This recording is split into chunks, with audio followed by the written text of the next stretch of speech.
하나님의 말씀을 봉독하겠습니다. 오늘 말씀은 마태복음 23장 전체인데요, 그 중에서 1절부터 3절까지의 말씀을 한 목소리로 읽겠습니다. 그때에 예수께서 무리와 제자들에게 말씀하셨다. 율법학자들과 바리새파 사람들은 모세의 자리에 앉은 사람들이다. 그러므로 그들이 너희에게 말하는 것은 무엇이든지 다 행하고 지켜라.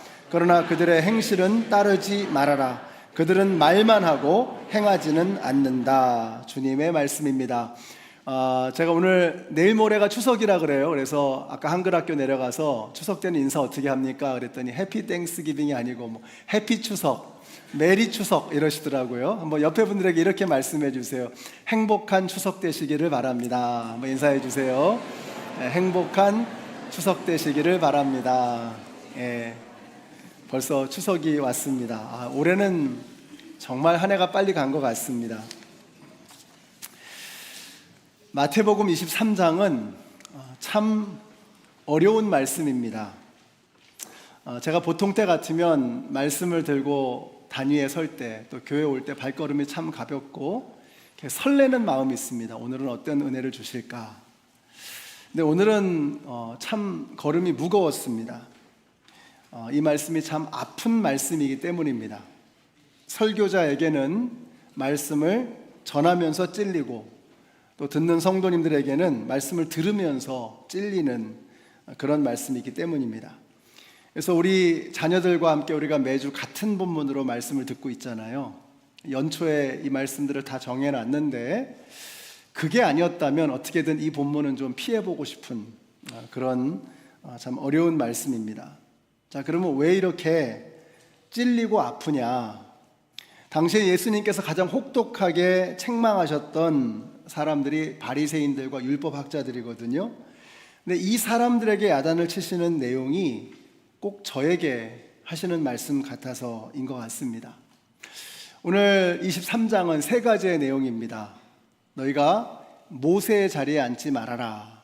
그 다음에 너희는 이제 하나님께서 주시는 그 은혜를 가지고 말만 하지 말고 그것을 행동으로 실천하며 살아라. 세 번째 내용은 화가 있을 것이다. 위선자가 되지 말아라 하는 이런 세 가지의 내용이 오늘 본문 속에 들어 있습니다. 먼저 모세의 자리에 앉지 말라고 말씀하십니다. 2절 말씀 같이 읽습니다. 시작. 율법학자들과 바리새파 사람들은 모세의 자리에 앉은 사람들이다. 유대인들의 회당에는 모세의 자리라는 것이 있었습니다. 한번 그림을 보시죠. 바리새인들과 서기관들은 여기 앉아서 사람들을 내려다보면서 율법을 가르쳤습니다. 실제로 고고학자들이 발굴한 것이 있는데요, 갈릴리 호수 북쪽에 고라신이라고 하는 곳에 회당이 하나 있었는데 그 회당에서 발견되어진 모세의 자리입니다. 당시 바리새인들은 상당한 영향력을 가지고 있었습니다. 왜냐하면 이 사두개파 사람들, 그러니까 제사장들이죠. 이 사람들은 제사를 드릴 수만 있다면 어떻게든 로마에 무릎을 꿇고 머리를 숙여서라도 타협을 해서라도 그 일을 하겠다라고 했던 타협하는 사람들이었습니다. 근데 바리새인들은 달랐습니다. 하나님의 백성으로서 우리는 오직 하나님의 말씀만을 지키며 살아가는 하나님의 자녀들이다 라고 하는 것을 그들이 가르쳤습니다. 그래서 이들은 이 백성들에게 굉장한 인기가 있었고 존경받는 사람들이었습니다. 그래서 저들은 저 특별한 상석 모세의 자리에 앉기를 좋아했던 것입니다. 여러분, 사실 자리라고 하는 것은 참 중요합니다. 오늘 주보에 장로 후보 4분과 집사 후보 20분의 성함이 올라왔습니다. 24분의 재직 후보들과 모든 재직자들, 지금 섬기고 계시는 재직들에게 부탁드립니다. 여러분이 맡게 되는 직분, 그리고 여러분 지금 현재 맡고 있는 그 직분은 거룩한 것입니다. 그것은 하나님께서 여러분을 사랑하셔서 여러분을 쓰시고자 하는 그 하나님의 부르심, 콜링입니다. 그러므로 우리 24분의 재직들은 하나님께서 부르신 그 자리를 거룩하고 소중하게 여기셔야 합니다. 재직은 내가 하고 싶으면 하고 말고 싶으면 마는 그런 세상의 자리와는 다릅니다. 이것은 하나님의 부르심입니다. 나 정도라면 이렇게 생각을 해도 하나님이 부르지 않으시면 안 되는 것이고, 나 같은 것이 뭘 하겠나 하셔도 하나님께서 부르시면 순종하셔야 합니다. 다만 높은 자리, 폼나는 자리, 편안한 자리, 나를 드러내는 자리를 탐하지 마십시오. 그러나 하나님께서 보내시는 자리, 또 하나님께서 여러분을 쓰시겠다고 하는 자리라면 부담스럽더라도 순종하시고, 사람들이 몰라주더라도 개의치 마시기 바랍니다. 이유는 하나입니다. 우리는 하나님의 종이고 주인 되시는 하나님께서 이 모든 것을 다 보고 계시기 때문입니다. 그분이 인정해 주시면 되는 것입니다. 모세의 자리에 앉지 말아라. 자, 두 번째는 말을 많이 하고 행동은 하지 않는 것을 우리 예수님 책망하셨습니다. 우리 3절 말씀 같이 읽겠습니다. 시작. 그러므로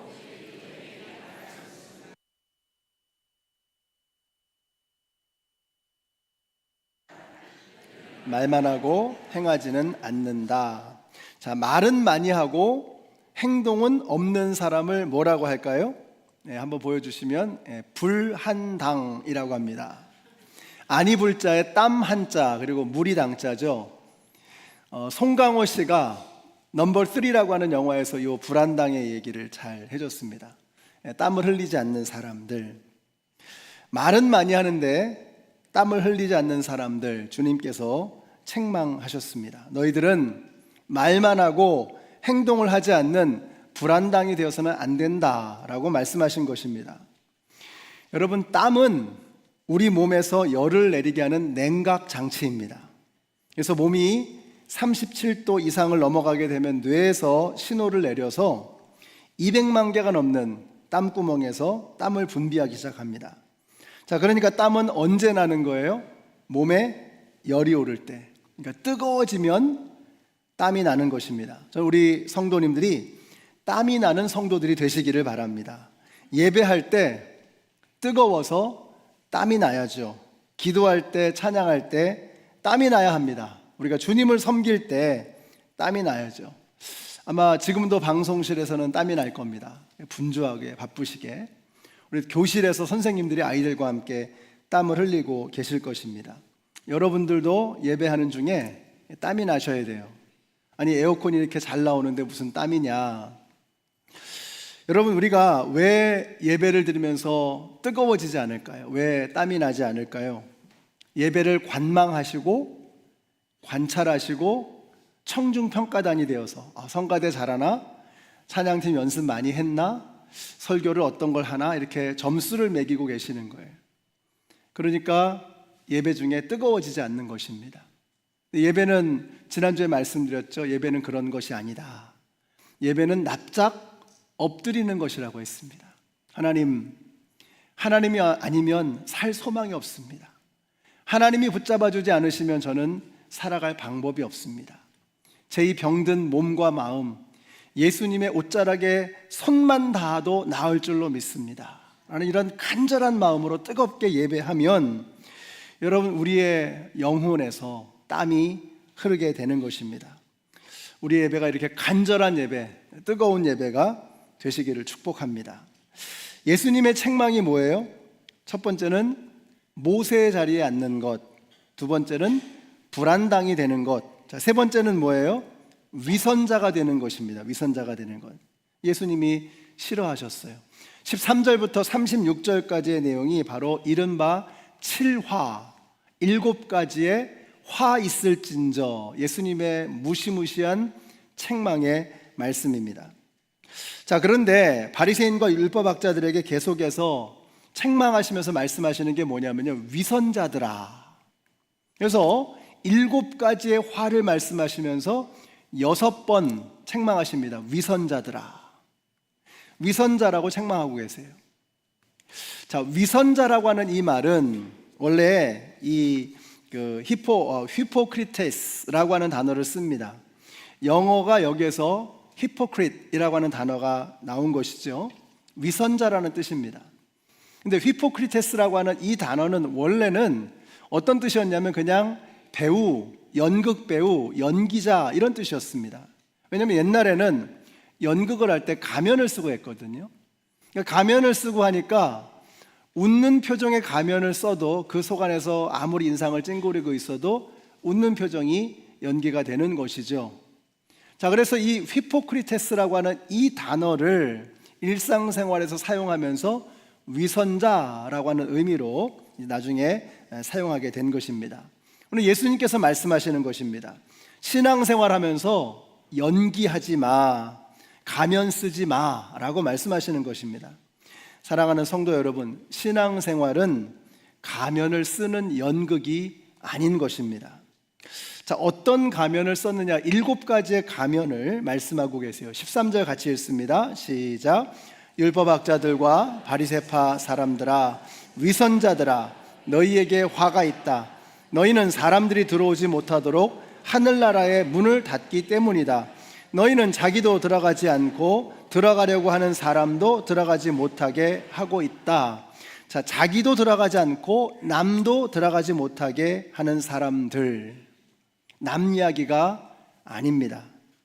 오늘날 예수를 전하는데 가장 큰 장애는 예수 믿는 사람들이라고 합니다.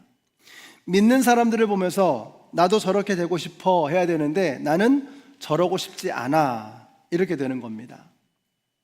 목장이 왜 중요하냐? 안 믿는 사람들이 예수 믿는 사람들을 만날 수 있는 기회거든요.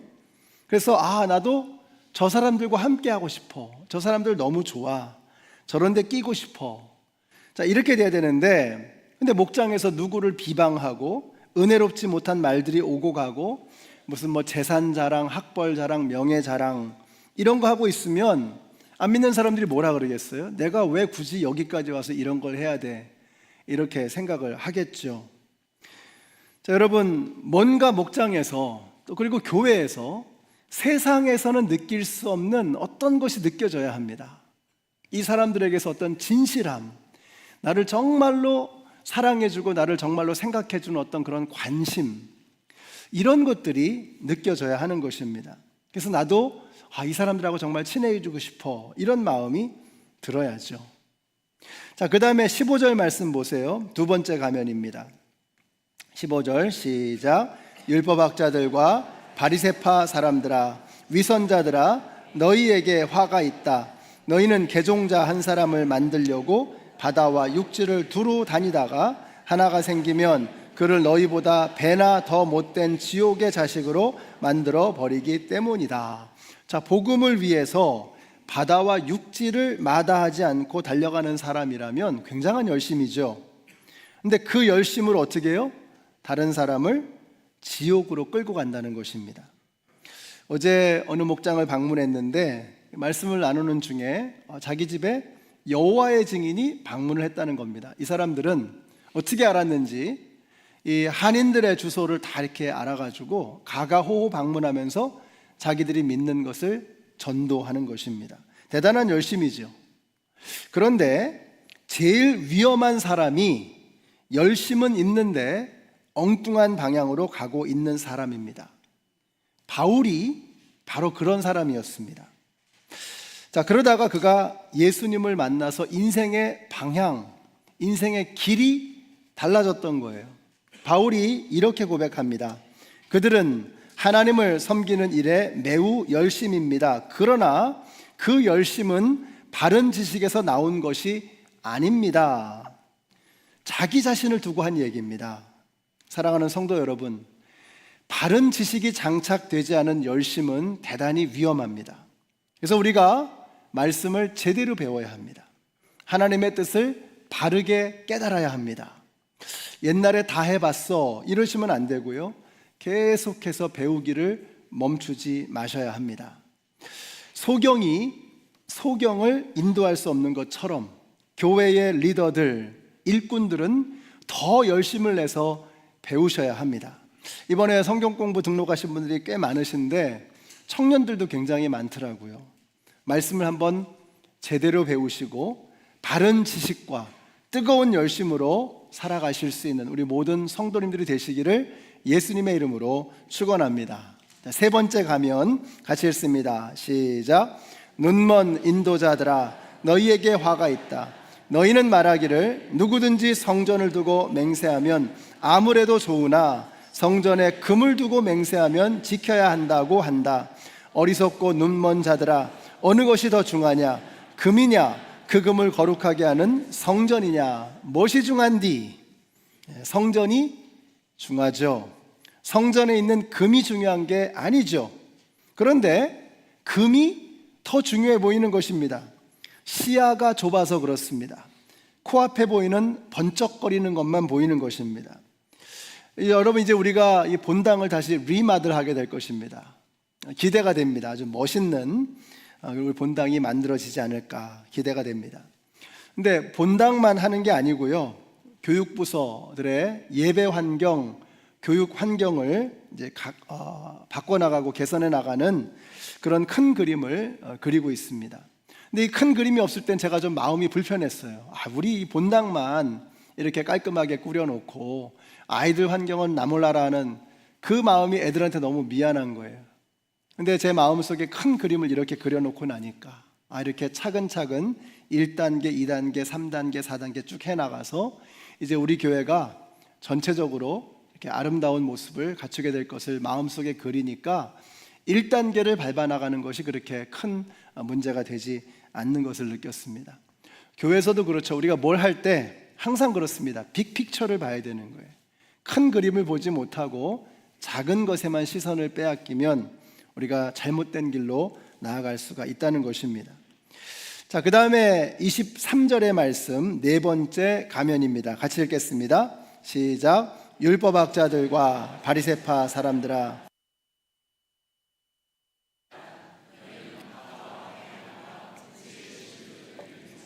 정의와 자비와 신의와 같은 율법의 더 중요한 요소들은 버렸다. 그것들도 소홀히 하지 않아야 했지만 이것들도 마땅히 행해야 했다. 바리새인들은 텃밭에서 나는 채소까지도 11조를 드리는 철저한 사람들이었습니다. 11조는 귀한 것입니다. 단순히 10%를 드리는 것이 11조가 아니죠.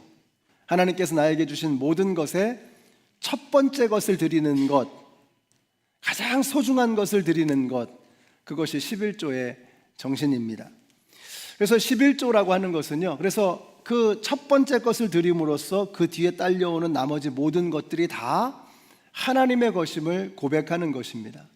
그래서 11조는 단순한 그냥 헌금의 한 종류가 아니라 나의 신앙의 고백이요, 세계관이요, 하나님을 향한 나의 마음의 고백이 되는 것입니다. 11조 중요하죠. 자, 그런데 예수님은 그보다도 더 근원적이고 본질적인 것을 강조하고 계십니다.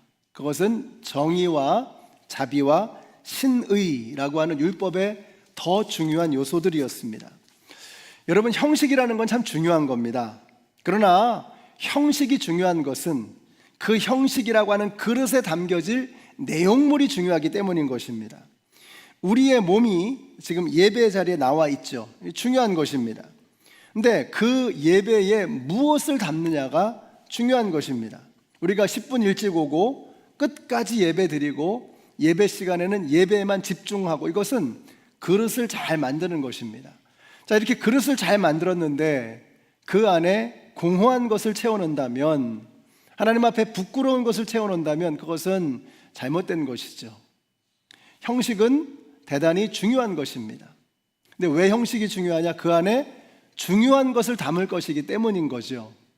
우리 여기 계시는 모든 성도님들, 여러분이 예배 형식을 존중하시되 그 안에서 내 마음을 드리는 살아있는 예배를 드릴 수 있는 여러분들이 되시기를 바랍니다. 그래서 우리 목사님들이 처음에 예배 시작하실 때 뭐라 그래요? 하나님은 영이시니 예배하는 자가 영과 진리로 예배할지니라. 우리가 영과 진리로 이 예배를 가득하게 채우지 아니하면 우리 예배는 공허한 예배가 되고 마는 거예요. 우리 여기 계시는 모든 성도님들, 이 거룩한 예배 가운데 영과 진리로 나를 온전히 채워드릴 수 있는 우리 모두가 되시기를 예수님의 이름으로 축원합니다. 자, 자, 5번째 가면을 말씀하십니다. 같이 읽습니다. 시작. 율법학자들과 바리새파 사람들아, 위선자들아, 너희에게 화가 있다. 너희는 잔과 접시의 겉은 깨끗이 하지만 그 안은 탐욕과 방종으로 가득 채우기 때문이다. 사람에게 보이는 겉은 부분은 파리도 미끄러질 정도로 번지르한데 그 속은 탐욕과 방종으로 가득하다는 것입니다.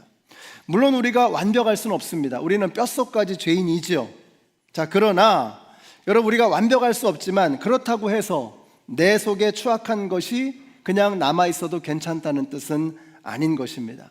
사도 바울이 그랬잖아요. 오호라 나는 곤고한 사람이로다. 이 사망의 몸에서 누가 나를 건져내랴. 절망하는 것입니다. 잎새이는 바람에도 부끄러워하는 절규를 외치고 있는 것입니다. 내 속에 있는 것이 너무 부끄러워서 견딜 수가 없는 거예요. 여러분, 겉을 깨끗하게 하지 말라는 말이 아니죠. 이건 내 속을 깨끗하게 거룩하게 갖고 가야 한다는 것입니다. 우리 성도님들이 겉모양을 아름답게 하는 만큼 우리의 속사람을 깨끗하게 고쳐 나가시는 성령님의 함께 하심으로 우리의 몸과 마음을 고쳐 나가시는, 새롭게 하시는 우리 모두가 되시기를 바랍니다. 우리 17절 말씀 같이 읽습니다. 시작.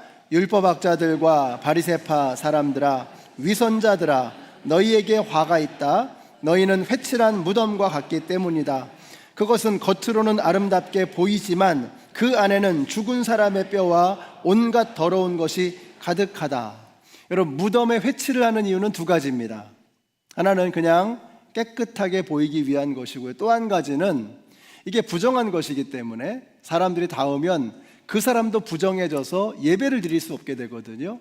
그래서 이것을 눈에 띄게 깔끔하게 단장하면서 눈에 띄게 표시를 하는 것이 바로 회칠을 하는 것입니다.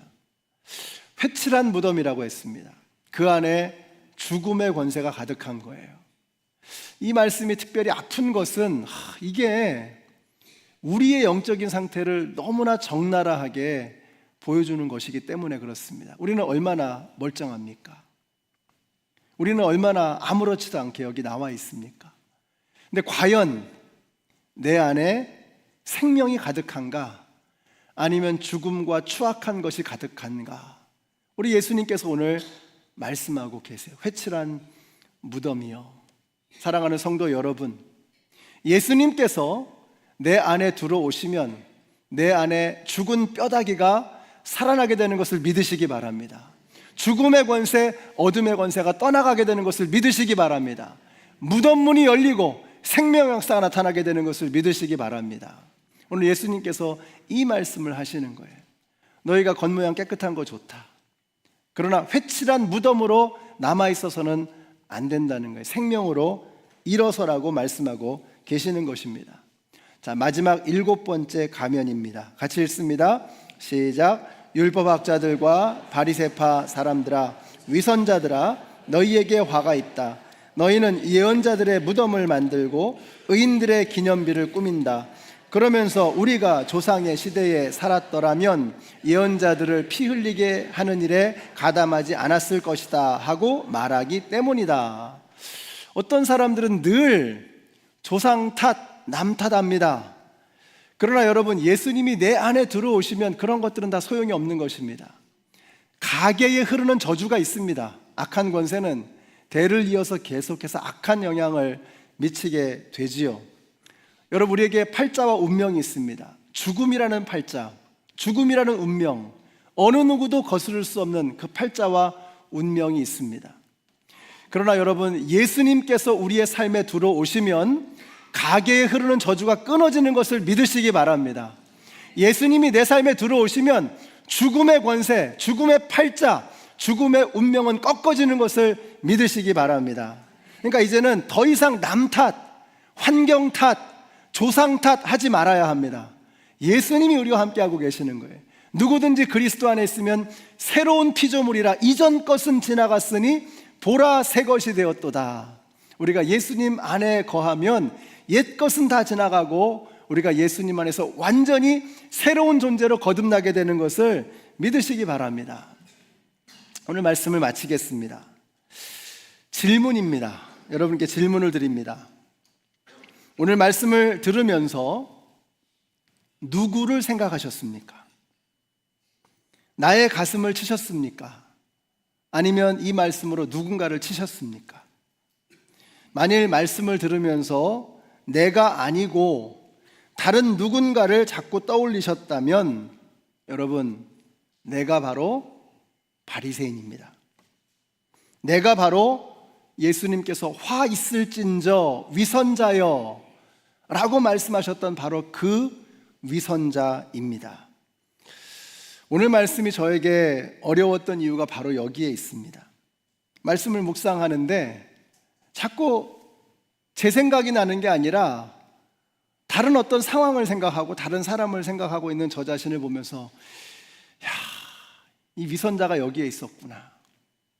화로다. 망하게 되었도다. 하느님 망할 존재가 바로 나구나 라고 하는 것을 깨달으면서 이 말씀을 들고 여기 쓰는 게 너무 불편한 거예요. 너무 힘든 거예요. 근데 이 말씀을 묵상하면서 이제 마태복음을 이렇게 좀 생각을 좀 해봤습니다. 여러분, 마태복음이 1장부터 4장까지는요 예수님의 공생애를 위한 준비입니다. 그러니까 예수님이 어떻게 탄생하셨나, 어떻게 세례를 받으셨나, 어떻게 시험을 당하셨나, 그리고 나서 이제 예수님의 말씀으로 시작이 되죠. 그리고 오늘 말씀 이후에 보시면 마지막 때 환난에 대해서 말씀하시고 이제 예수님이 십자가에 달려 죽으십니다. 그러니까 마태복음 5장에서부터 23장까지가 하나의 덩어리예요. 자, 마태복음 5장부터 23장까지 오늘 본문까지가 하나의 덩어리인데 이 5장의 시작이 뭡니까? 복 있는 자는 팔복이에요. 팔복. 팔복으로 시작하는 겁니다. 그리고 7화 7개의 책망으로 끝이 나는 거예요. 이 말씀을 묵상하는데 제 가슴을 치면서 내가 바로 바리새인이구나, 내가 바로 망할 존재구나. 근데 이 7화와 팔복이 연결이 되는 거예요. 예수님은 그래서 나보러 망하라는 것이 아니라, 지옥에 떨어지라고 야단치시는 게 아니라 매를 쳐서라도 망하는 길로 가지 않게 하시는 아버지의 마음, 주님의 마음이 여기에 느껴지는 거예요. 오늘 이 말씀은 참 불편한 말씀입니다. 여러분 집에 가셔서 한번 읽어보세요. 그래서 가슴을 치셔야 합니다. 주님, 제가 바로 이 위선자입니다. 제가 바로 모세의 자리에 앉았던 사람입니다. 제가 바로 말만 했던 불안당입니다. 나를 향한 말씀이에요. 근데 나를 향해서 이렇게 전곡을 찌르는 이 아픈 말씀이 결국 뭐냐면 우리 어머니들이 매를 쳐서라도 자식을 바른 길로 가게 하는 것처럼, 아버지가 분노해서라도 진노해서라도 자식을 올바르게 하려고 하는 것처럼 예수님의 그 마음, 아버지의 그 마음이 여기에 담겨 있는 것입니다. 사랑하는 성도 여러분, 우리가 팔복, 천국의 길, 복받는 길로 갈 수도 있고요, 7화, 망하는 길로도 갈 수가 있습니다. 오늘 예수님께서 우리에게 물어보시는 거예요. 너는 어떤 길로 가고 있느냐? 사랑하는 성도 여러분, 우리 회개하시고 우리의 마음을 돌이키셔서 이제 망하는 길에서 우리 주님께서 이끌어 주시는 영원한 생명의 길로 함께 나아가시는 우리 모두가 되시기를 예수님의 이름으로 축원합니다. 기도하겠습니다. 하나님, 참 주님 앞에 너무 부끄럽고 너무 창피합니다. 적나라하게 주님의 말씀 앞에 저의 영적인 모습이 다 드러난 것 같아서 너무 아프고 너무 이 말씀이 고통스럽습니다. 그러나 이 말씀은 우리를 살리고자 하시는 우리를 향한 아버지의 사랑인 줄로 믿습니다. 복받는 자, 천국으로 나아가는 하나님의 백성이 되도록 원하시는 아버지의 뜻인 줄로 믿습니다. 이 말씀 속에서 하나님을 더 깊이 만나는 우리 모두가 되게 하여 주시옵소서. 예수님의 이름으로 기도드렸습니다. 아멘. 함께 일어나셔서